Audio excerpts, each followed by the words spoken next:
David Wood. Jay Raymond. Michael Smith. I sing lead vocals and play guitar. Bass. And I play drums.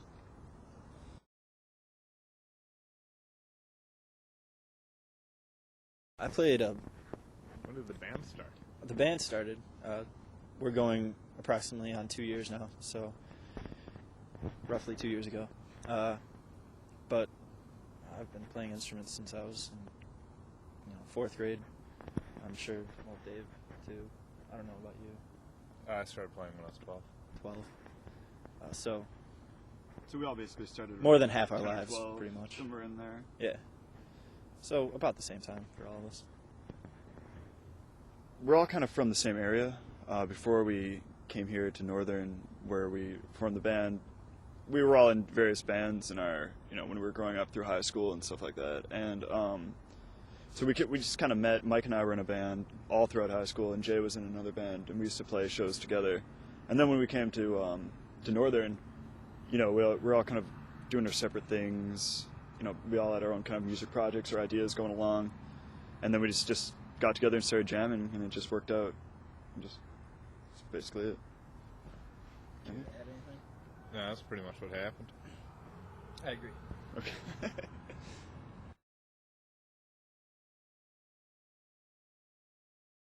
I am a student at Northern Illinois University. Jay is also a student, and Dave graduated from Northern a couple years ago and works full time. I'm studying physics. Studying jazz guitar. I work with deaf and hard of hearing kids. Basically work security at a school for them. That's it.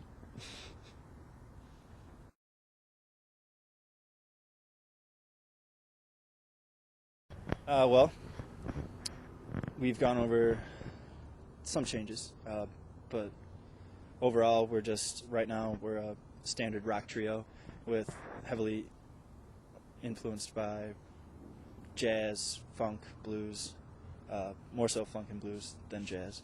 But it's kind of hard to classify it all and put all the different fruits into one basket these days anyway. It definitely is. It's kind of one of those hard questions because it's actually the question I think we hate the most. But I think it's kind of like every band, you ask them what's their style, and they're all like, oh, it's totally undefined, and it's out there, and, blah, blah, blah. It's not exactly like that, but it definitely is not. It's not standard, like, rock and roll or a standard blues band or something. There definitely is a mix of a lot of different influences and styles all combined into one. I'd say influenced by Soul Live, Incubus. Mike's into Michael Hedges and that sort of solo guitar thing. I know Dave's into progressive rock a lot, those sort of grooves. I think That's about it. You covered mine. Yeah. But overall, we tend to listen to pretty much the same thing as a band. Nothing totally different from one another. Yeah, when we're playing, it's like if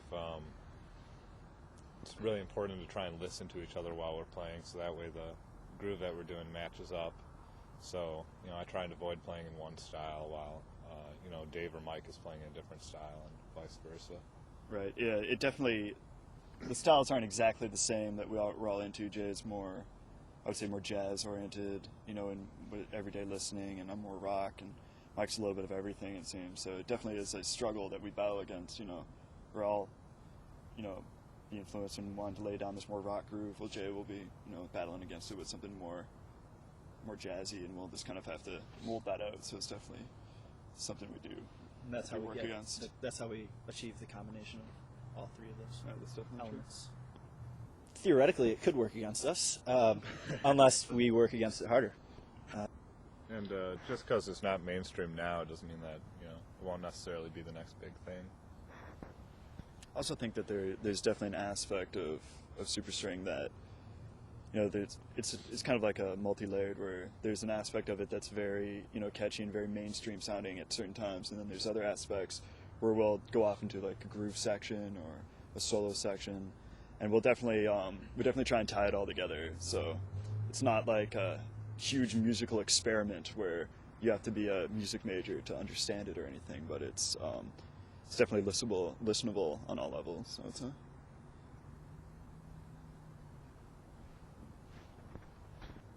we're not necessarily doing something that we just want to make millions of dollars doing, but that'd be nice if that happened.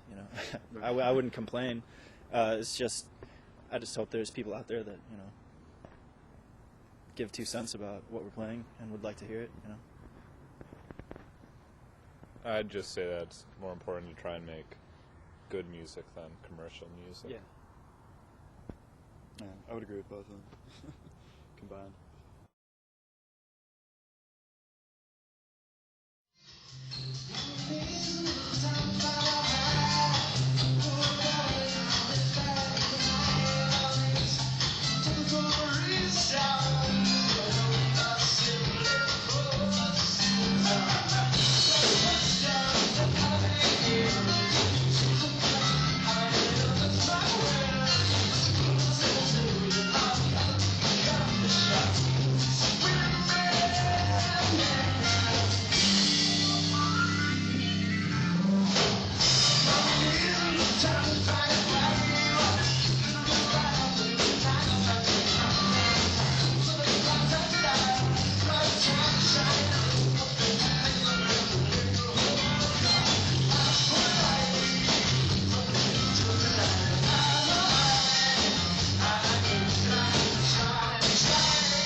We have released 2 demos.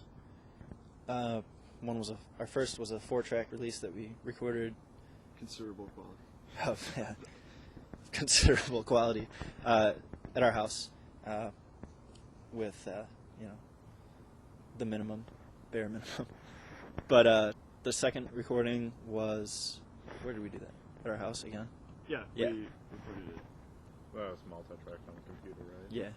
And then very recently we have released our 4-song EP, which was recorded semi-professionally, I would say, by a friend of ours, More Jay Gemco, and here in DeKalb, in a local studio.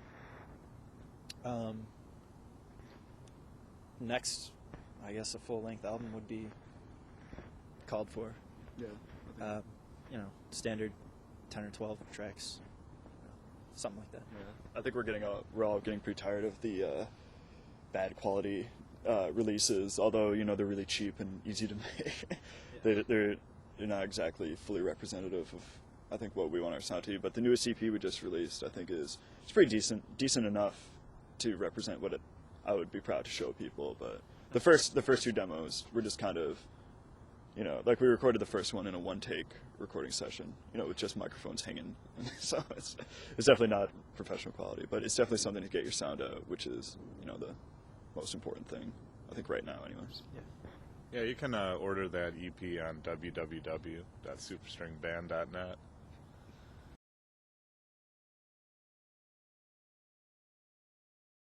Have not started. We have plenty of material to achieve that. Definitely, more so than one full album. I'm sure we could nail out too. Right. But just time, the time it takes, basically. That's all we need.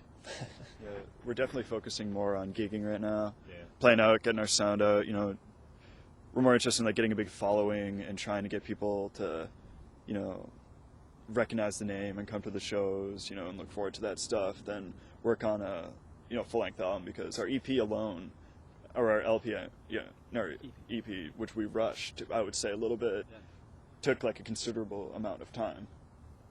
Like more so than I thought it would, and so a full-length album would probably take way too long for us just to put everything aside for now and just focus directly on that, which is what we would need to do. So I think we're looking to do that more after at least a small following, you know, around pretty much like the northern Illinois areas where I think we're shooting for right now, has been established, and then I think we're going to focus more on the, you know, on working on the full length and getting all the songs that we want on, and, you know, doing the final big album. But it's definitely in the works. Working a lot on writing now, a lot on promotion, and so that's our main focus at the moment. And all of these aspects, when you think of the name independent band or independent label, you're all doing it independently, so it takes up a lot of time. And you don't really have anyone else to help you or do it for you, aside from, you know, friends and whatnot. Especially trying to balance it with going to school full time That too, yeah, I agree. or working. Or working full time, or going to school and working. But Right. definitely a lot of things to juggle.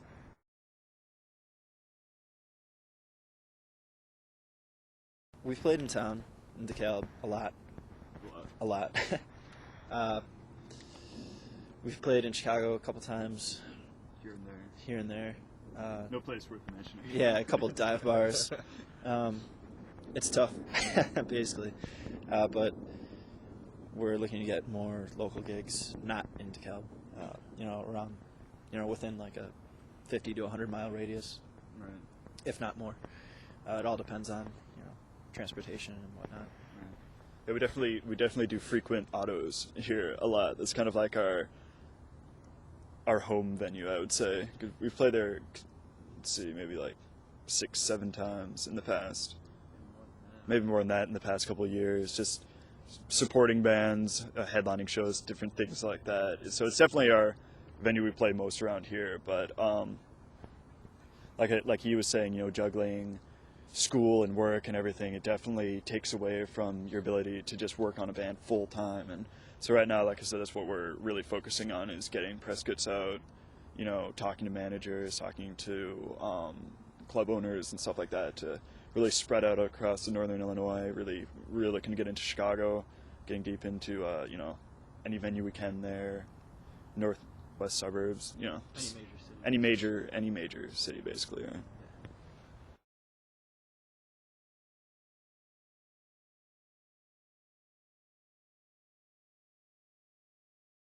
We try to steer clear of that. Well, for a couple reasons.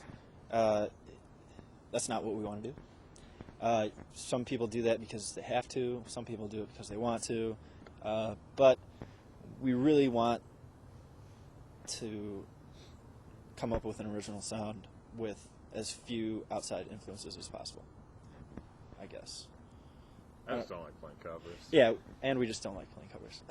Yeah, there's definitely a time when the band was first starting, probably about a year ago, where every show would have like a few covers in there, and we'd throw it in there just, you know, occasionally for people to recognize the song or something like that. But it slowly became kind of boring and monotonous to just keep playing. Yeah, it's just not really what we're interested in. I mean, even nowadays, maybe we'll throw in like one or two covers, but not as likely as before. In the past, Yeah, the past couple shows we haven't, but we might throw in one at the end, just something maybe in an encore set or something. But I think we've only I can only think of like one or two covers we've played really in the past 5, 6 shows out of any of our sets.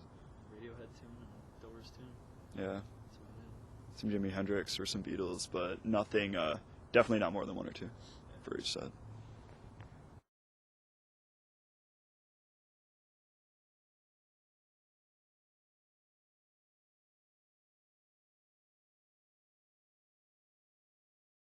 Well, for let me take this one first. For yeah, in general, I would say we get along very well. You know, like I said, we're all friends growing up, and we've all known each other, like musically and not musically for a long time. Which, you know, any musician will tell you is very different. You know, you can be a really nice guy and then a really pushy musician, you know, at the same time. So, no, I'm just joking. But we do get into it sometimes, but it's just like any band. I'm sure nothing too terrible. Band's never broken up or anything. So Yeah. It's kind of like a relationship. We go on, Mike. we've been Tell it like it is, bro. the band has been together for approximately 2 years. You know, it's getting to be a serious relationship now. So Jay's moving in with us, and hopefully that will, you know, create an even better experience for the band as a whole. Considering, you know, when you're living together, you have more time to practice, more time to arrange, more time to do all sorts of things as a band, promoting, whatnot. And that's probably one of the best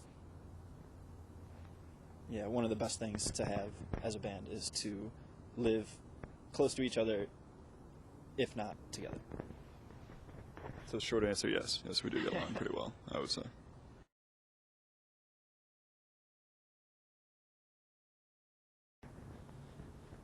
Okay.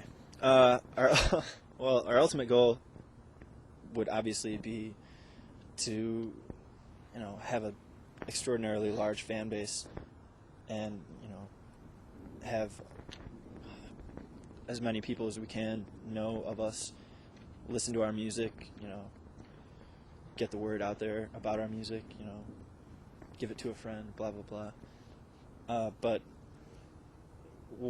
the ultimate goal in all would be to be able to make a living playing in a band.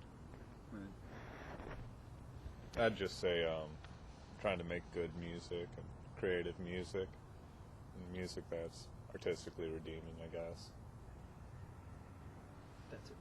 Yeah, basically the whole artistic thing. No, basically the same, you know, as them two. Basically to get your music out there and get it to as many people as possible, but also, like Jay said, you know, feel good about it. Don't feel like, you know, you just are doing it because, you know, you can, you know, you're doing it because you want to, and you're doing it because it makes you proud that it's something you're making and people are enjoying. And I think that's the ultimate goal for all of us, I'd say.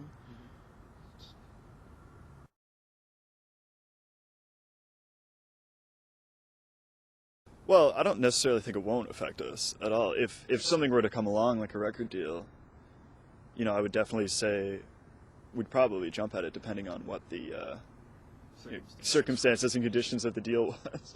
But I think so many bands, you know, if you're talking about the bands you hear, you know, that some people would consider, you know, just radio garbage or whatever, the attraction is definitely the money and the fame, and you get a chance to, you know, be a celebrity and just do whatever you know, fulfill that dream. You know, there's no doubt in my mind most of these bands, you know, like that are, you know, just like us, you know, just musicians who like music and wanted to make it big, and they did. And it's just everybody's got their own thing, you know, that they're interested in. And some people it's more, you know, feeling good about it in the art, and the other people it's making money and, you know, having things. And, you know, it's just everyone's their own person, and every band is their own feel to it, I would say, and their own direction.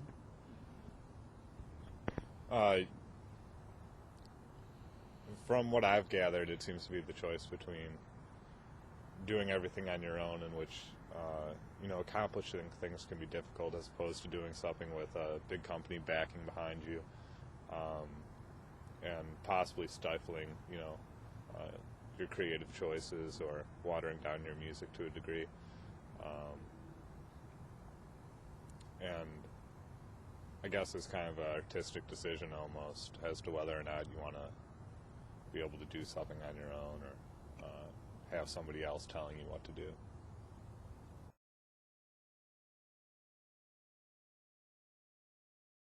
Let's see. 5 years. I'd be 28.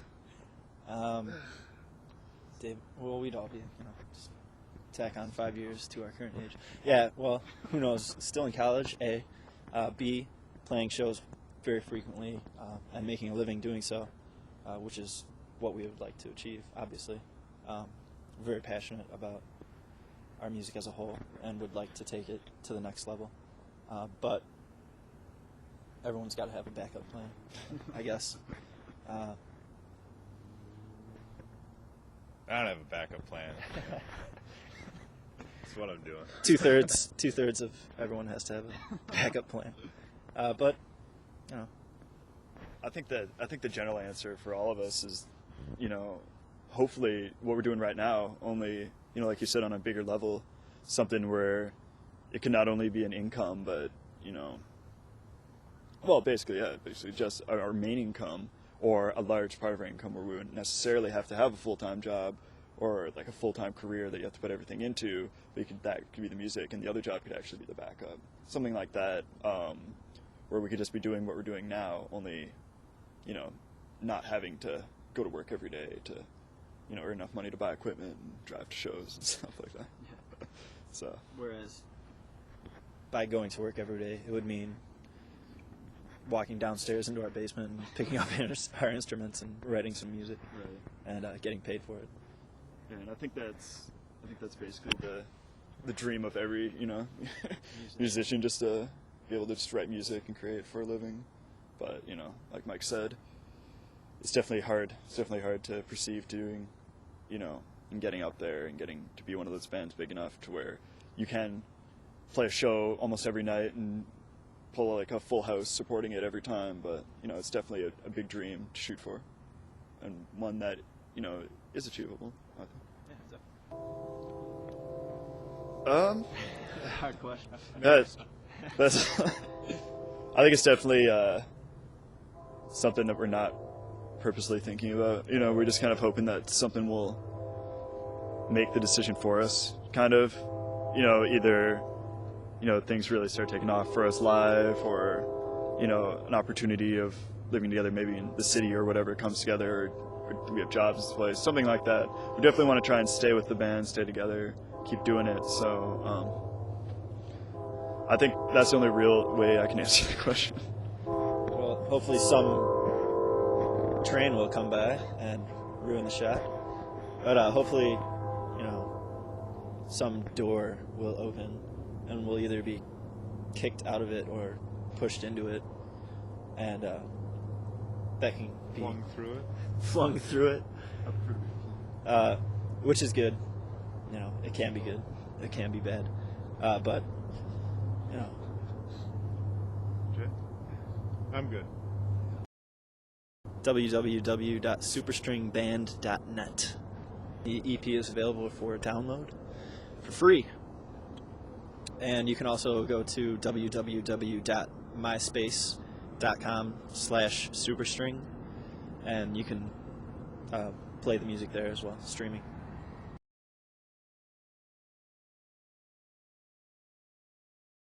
Jay? Music isn't supposed to be right or wrong. It's supposed to be fun or beautiful.